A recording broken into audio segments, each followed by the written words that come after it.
العزت نے ہمارے نبی صلی اللہ علیہ وسلم کو جو نام گرامی عطا فرمایا احمد، اگر اس کا الف ہٹائیں تو یہ بن جاتا ہے حمد، اللہ کی تعریف. محمد میم ہٹائیں تو یہ بن جاتا ہے حمد، اللہ کی تعریف.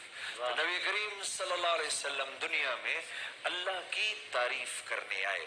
آپ نے فرمایا اے اللہ تو نے ابراہیم کو اپنا خلیل بنایا، تو نے داؤد کو کے ہاتھ میں لوہے کو نرم فرمایا، تو نے موسیٰ کو اپنا کلیم بنایا، تو نے عیسیٰ کو روح اللہ بنایا، تو نے مجھے کیا عطا فرمایا؟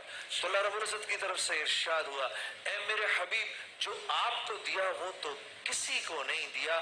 اب قیامت تک جب بھی میرا نام آئے گا میرے نام کے ساتھ آپ کا نام آئے گا. لا الہ الا اللہ محمد الرسول اللہ.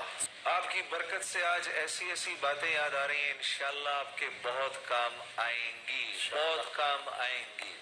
اچھا یہ کچھ چیزیں یاد کرنے کی ہیں. کچھ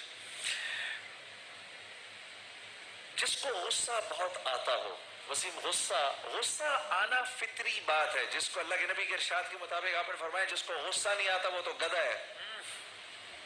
ہاں کم و بیش الفاظ ہے. تو غصہ آنا فطری بات ہے.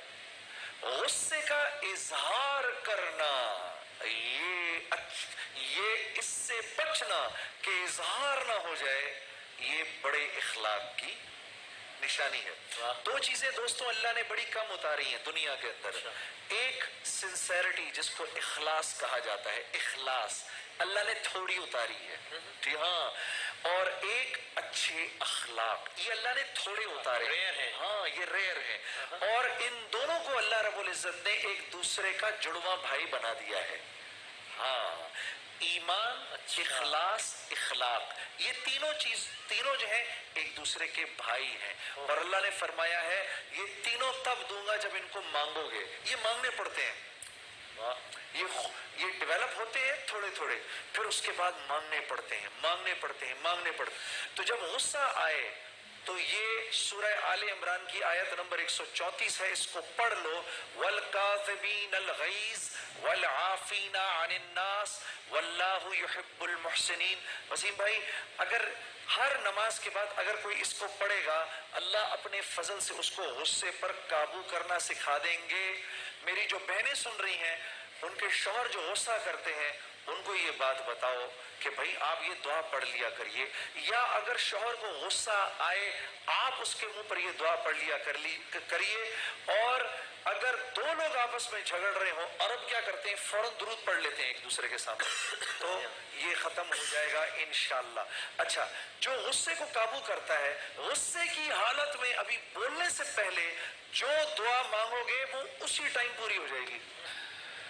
وَهُوَ الَّذِي خَلَقَ مِنَ الْمَاءِ بَشَرًا فَجَعَلَهُ نَسَبًا وَسِحْرًا وَكَانَ رَبُّكَ قَدِيرًا. سورہ فرقان کی آیت نمبر 54 یاد رکھ لیجئے. سورہ فرقان کی آیت نمبر 54. جب بیٹی کی شادی کر دیں، اب اللہ ہی جانے میری بیٹی کا نصیب کیسا ہے، تو نصیب تو بنانا اللہ کے ہاتھ میں ہے اور اللہ کو منانا ہے اللہ کو خوش کر کے. یہ قرآن کی آیت پڑھیں. جو اس کا اہتمام ہر نماز کے بعد ایک دفعہ کرے گا اللہ رب العزت اس کے بیٹے یا بیٹی کو کامیاب زندگی عطا فرمائیں گے شادی کے بعد. یہ آیت بھولنا نہیں میرے دوستوں، بہت ضروری ہے. وَهُوَ الَّذِي خَلَقَ مِنَ الْمَاءِ بَشَرًا فَجَعَلَهُ نَسَبًا وَسِحْرًا وَكَانَ رَبُّكَ قَدِيرًا. اس بچی کی اولاد جو ہوگی صالح ہوگی، میاں بیوی کے تعلقات انشاءاللہ ہمیشہ اچھے رہیں گے اور کوئی ان میں توڑ پیدا نہیں کر سکے گا.